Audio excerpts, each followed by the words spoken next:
Guys, I'm just going to come out and say it. I have never felt a greater lack of hype for the Daytona 500 than I have this year. And later in this video, we're going to discuss whether or not NASCAR has made the Daytona 500 just another NASCAR race.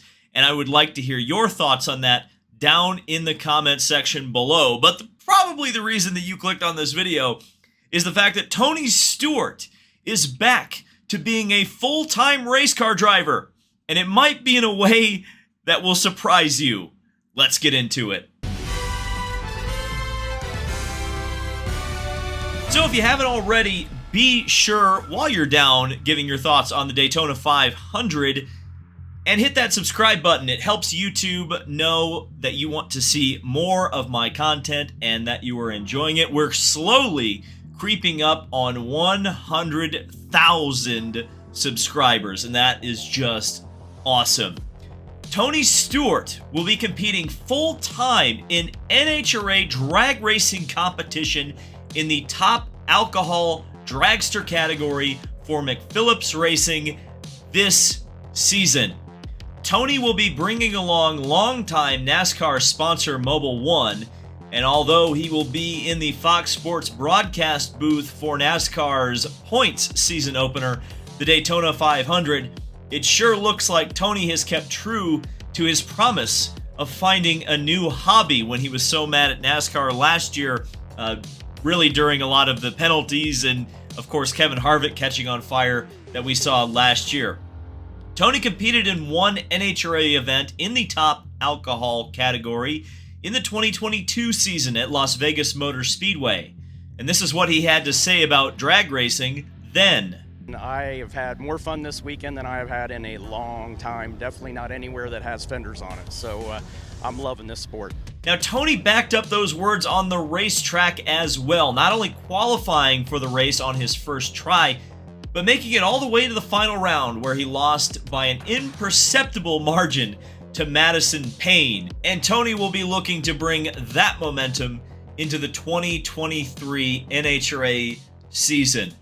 This is cool. This is a very, very cool story. And I think ever since Tony Stewart, ironically, he's not even driving for his own team, but ironically, since Tony Stewart bought his own drag racing team, obviously got involved romantically with NHRA Top Fuel dragster racer Leah Pruitt and eventually married her.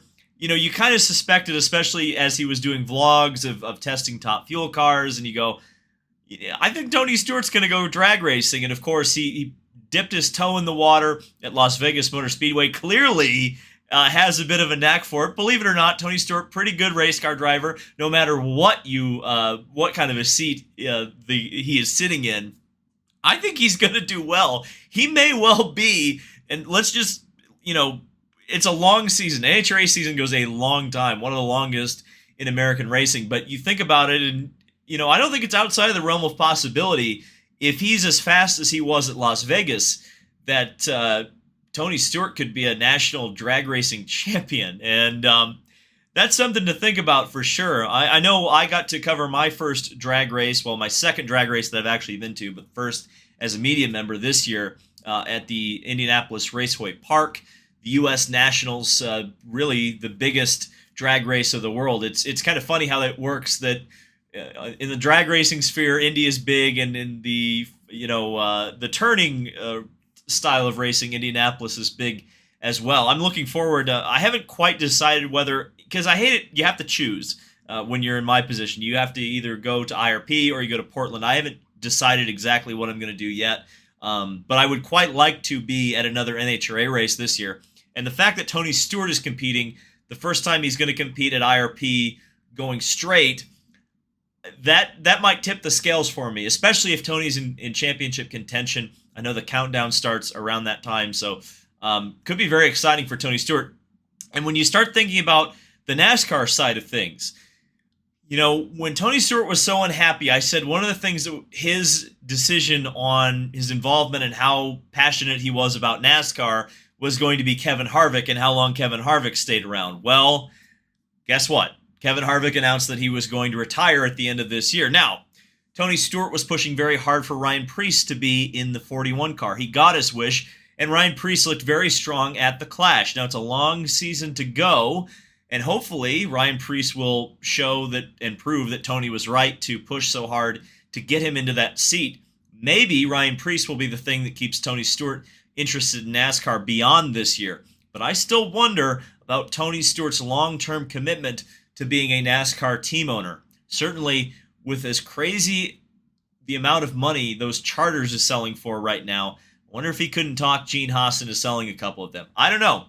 We'll see. That's just a thought process of mine, especially if Tony Stewart kicks ass in top alcohol dragster. Maybe he wants to go top fuel racing in the near future. Wouldn't that be something? But yeah, let's talk the Daytona 500, because this is just something I kind of want to start out with this week. Speed week, really. And we got into this discussion on my podcast yesterday. It really isn't even speed week anymore. It's almost like speed half of a week. And I think that's a big point to start on, is that I've never felt this way for the Daytona 500, ever. Which is to say, it's almost like apathy. And I don't like it, because the Daytona 500 is something I always look forward to as a racing fan. It's one of those events that starts the year. It's like the Chili Bowl, it's like the Rolex 24, and that's the Daytona 500, and then the racing season's on, as an American racing fan anyway. And yet, here we are, literally 2 days before they go out and qualify for the Daytona 500, and I'm just sitting here going, and I think that's a problem. And I don't really know exactly what it is. There's a couple of things that I kind of look at and I pinpoint and I say, that's probably part of it. Like I said, how short the week is, that's a format problem. I don't like the fact that the Daytona 500, you just go right out and qualify. There's no opening practice, no real chance to set the scene, set the stories from a television perspective. It's just going to be, well, here's the pole sitter, and I don't know, man. This may be a bias from coming from the open wheel world, where, you know, if you look at the Chili Bowl, or you look at the Knoxville Nationals, or you look at the Indianapolis 500, all these big open wheel events, they, you know, still have practice, and they still, and in the case of the dirt racing, it's heats, it's, you know, qualifying races. Daytona does still have a qualifying race, and that's probably the one thing at this point that sets it apart from any other race weekend, because if you look at the schedule, if you take the duels out of it, you have, yes, you have 2 NASCAR Cup practice sessions, which I believe are on Friday and Saturday. But what's the difference between Daytona now and Kansas? Because you just really have an Xfinity race, you have a truck race, you have an ARCA race, and now the ARCA race isn't even its own separate day. It's combined on Saturday with Xfinity. So you have all this content kind of jammed together that we used to have over the course of 2 weeks, and then throw in a Goodies Dash race and an IROC race, and you really had a filled out speed weeks. And oh, by the way, you had the Clash too. And I will absolutely raise my hand and say I was one of the biggest complainers about the Clash at Daytona.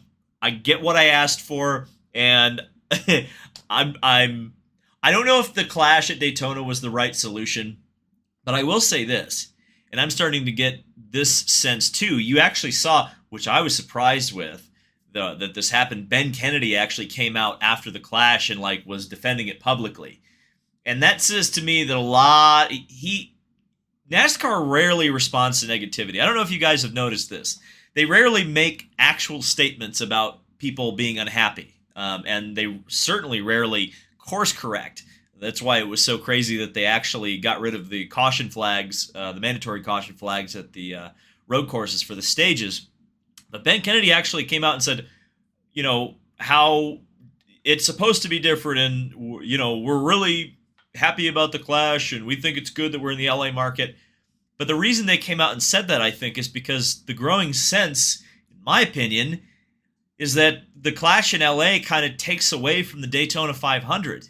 I think everybody ramps up with excitement for NASCAR to come back, and, you know, since the 1980s, NASCAR coming back has been Daytona, and Daytona exclusively. They haven't raced at Riverside before. Obviously, Riverside is, you know, 6 feet under at this point, but the last time they had a race, an actual race before the Daytona 500 that wasn't in Daytona, it was at Riverside, California, and that was a road course and it was a points race. Now you have the Clash, which is this, I said it on my podcast, it's kind of NASCAR. It's NASCAR in the worst version of itself, where they literally do a halftime. It was crashes the whole time. They're in the LA market because they've been chasing that forever. They're already talking about going to New York City, which they've been talking about for 20 years. That's what NASCAR wants to be, and I'm going to maintain that until my dying day. They want to be the Clash. They just can't because they have so many traditional fans. Traditional fans who would rather see the season start in Daytona. And that's my final point, is that it almost feels like the Daytona 500, NASCAR wants it to be just another race. I don't even think that they consider it necessarily their biggest race anymore. I think their biggest race to them is probably the Phoenix finale, and then the Clash, and then probably the Daytona 500. I think internally, anyway. I don't know if they would actually publicly admit to that, but it just kind of feels like the effort goes anywhere but the Daytona 500 these days. It almost feels like, in some ways, an obligation. We have to do this. We have to do it this way. How do we do that in the shortest amount of time? How do we compress everything?